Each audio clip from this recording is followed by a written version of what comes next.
Ayan mga kaibigan, ngayon po may magpapayo sa atin at naipangako ko na today siya po ay magpapayo kay Ronald.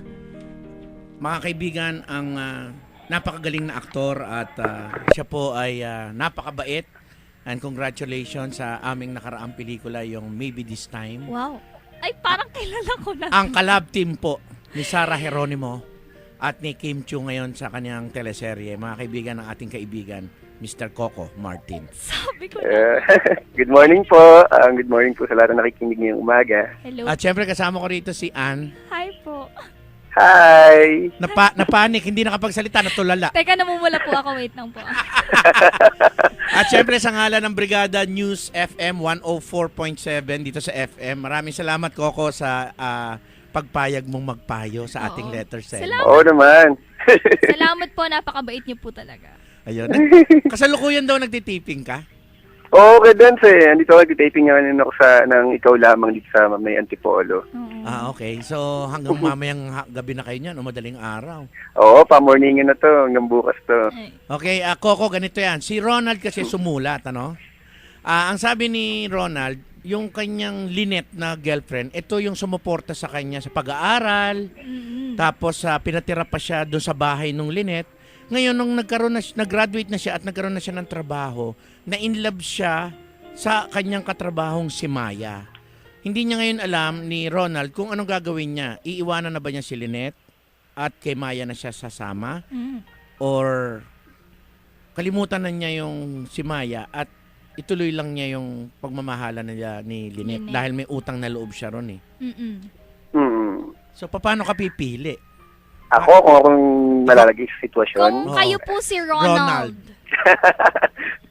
Sige, para mas Actually, mahirap. kung ako si Ronald, syempre, unang-una, nagsasama sila ni Lynette. Yes. Syempre, ang tawag natin dyan, di ba, nag-live-in na sila. Yes. Oo. Kumbaga parang pangalawa, syempre meron siyang malaking hindi naman, syempre I'm sure kagustuhan naman ni Lynette na tulungan siya. Pero Yes. syempre bilang Pilipino, ang tawag natin kasi doon may utang na loob tayo, lalong-lalo na yung sumuporta sa pag-aaral niya. Correct. 'Di ba? Kumbaga, yun yung gumabay sa kanya nung wala pa siya. Para sa akin, kung Tama. akong lalagay sa posisyon na yun, mas pipiliin ko si Lynette kasi lahat naman tayo kapag nai-inlove sa simula, 'di ba, nakakalimutan natin ang lahat. Ang nakikita lang natin yung mga magagandang bagay. Tama. Pero later on, pag pumasok na tayo sa seryosong sitwasyon, 'di ba? Kapag tumagal na yan, I think kapag 2 years na sila, 3 years, 4 years, 5 years, yung love bababa na yan eh. Yung kilig, yung excitement mawawala na yan at haharapin na tama. nila yung totoong Buhay. totoong sitwasyon. Tama. Ako kasi para sa akin si Lynette, subok niya na. At kumbaga nung panahon nung wala pa siya, 'di ba yun yung sumuporta at nagmahal sa kanya eh. Oo. Yung kay Maya, hindi ko naman sinasabing mali. Kasi I'm sure lahat naman ng tao po pwedeng magkamali. Di ba po pwedeng, alam mo yun, minsan, depende rin kasi hindi natin alam yung sitwasyon ni Lynette sa ni Ronald kung ano sila sa bahay. Hindi, tsaka Baka mamaya naman.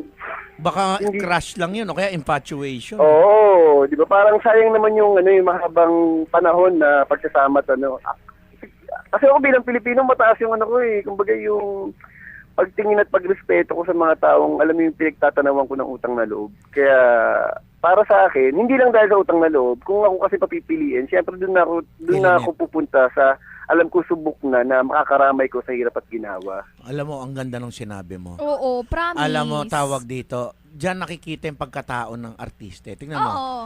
Ha? Ang sinasabi niya, kung sino yung nakasama mo naman mas matagal at nagkaroon ka ng utang na loob at nakasama mo nung wala ka pa, Oo. mas matibay yun. Oo, hindi porket maginhawa ka na ngayon, okay ka na. Oo, Diba? pagpapalit mo na lang sa ibang babae. Asa ng hustisya? Oo nga.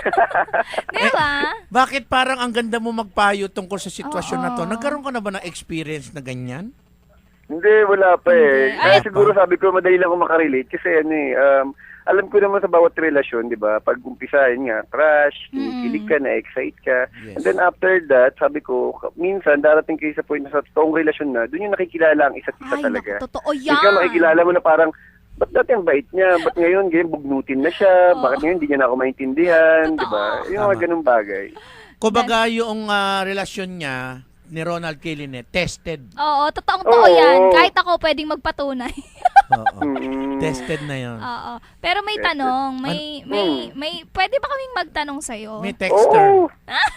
Kasi may pinatanong sa amin yung kabrigada namin si Sir Bong kagabi. Meron ka daw bang special someone ngayon? Kahapon meron. Pero ngayon Ay, yata wala na. Ngayon wala pa eh. Kasi Wala pa. sabi Ay, ko nga, pwede ba ako mag-apply? Pwede, baka sakali. Ano bang mga type mo sa mga girls? Mahilig ako sa maputi. Ay, Pero hindi ako mahilig sa sobrang ganda. Gusto ko yung simple lang. Yung pasok tipong ako. pambahay lang, gano'n. Medyo siloso kasi ako. Kumbaga parang, Bahay lang. yung insecurity ko medyo mataas eh. Ayoko na. Gusto ko ako lang sa buhay niya, gano'n. Yun. At ayoko marami akong kaagaw. Seloso ka pala? Pasok ako. Siloso ako kaya Dance eh. Talaga? Oo. Oo. Pasok ako. Anyway, tawag dito. Kailan ba birthday mo? November 1 ako eh, 1981. Ay. Scorpio sa Rooster. Ayun, ka-birthday mo si Olsen Racela. Oo, si Olsen Rosella. Ayun, kaya naman tawag dito. November 1 di mo si Nora? Ay, hindi. Hindi. Ito, mag-comment ka na rin dito. Kasi 'di ba, doon sa ating national artist, tinanggal ang pangalan ni Nora or Nor. Tama ba 'yon o hindi? Sa pagiging national artist, inalis siya sa listahan. What's your thought about it? Oo, kay Nora. Honestly, ako nalulungkot.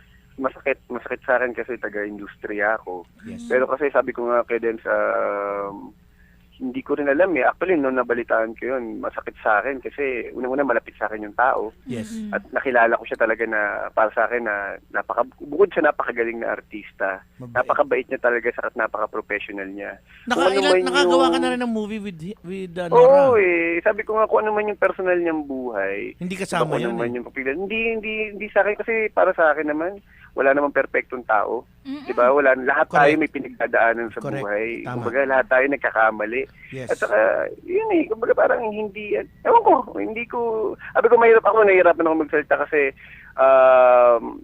siguro nasa gitna ako. Pareho malapit sa puso ko kasi kung ano man, kumbaga parang hindi ko rin alam kung saan ako i-stand. Pero sabi ko nga, nalulungkot ako kasi alam ko na sobrang deserving ng tao, Mhm. ni Ate Guy, na Ate Guy. talagang alam ko na, kumbaga, ako sa akin nga, sabi ko, alam mo kayo din, sabi ko yung pangarap ko lang, sabi ko pangarap, hindi lang ako, pangarap ng lola ko na makita siya, kaya sabi ko yung pangarap ng lola ko, sinakatuparan ko na, sabi ko sana balang araw, ngayong artista na ako, sana balang araw, makatrabaho ko siya. Kaya talaga nagpumilit ako at ginawa ko talaga na, magkaroon kami ng pagkakataon na magkasama kami sa isang pelikula. Yes. Kasi ganun siya tinitingala sa atin, sa industriya natin. Tama. Di ba po? Hindi, tsaka Yun tama yung lang. sinabi mo na ang criteria sa pagiging national artist ay yung art na ginagawa mo. Oo. Hindi yung buhay mo Kung sa ano likod yung nung nangyari pagiging sa'yo.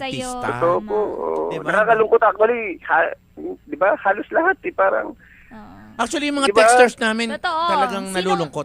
Sino nga bang hindi nakakakilala kay Miss Nora Honor? Diba? Yan na lang yung tanong eh. Tsaka yung achievements. oo, yung yung achievement niya. Sabi ko nga, kung meron, ako para sa akin, kung meron tayong mapagmamalaki sa buong mundo na artista, I think para sa akin si Ate Gay yun. Correct. Yung panglalaban natin na parang, sige, sino pinakamagaling yung artista? Sino pinakamagandang credential na artista nyo? Eto May pa, lalaban lalaban kami sa inyo. na. Yes, parang kunyari, kung sa Amerika meron Meryl Streep. Oo. Kami may Nora Oo, Honor. meron kami Nora Honor. Meron kami Pakahigit Nora pa. Honor. Pakahigit pa. Ayan, maraming salamat, Thank Coco. you. Maraming salamat po. din po.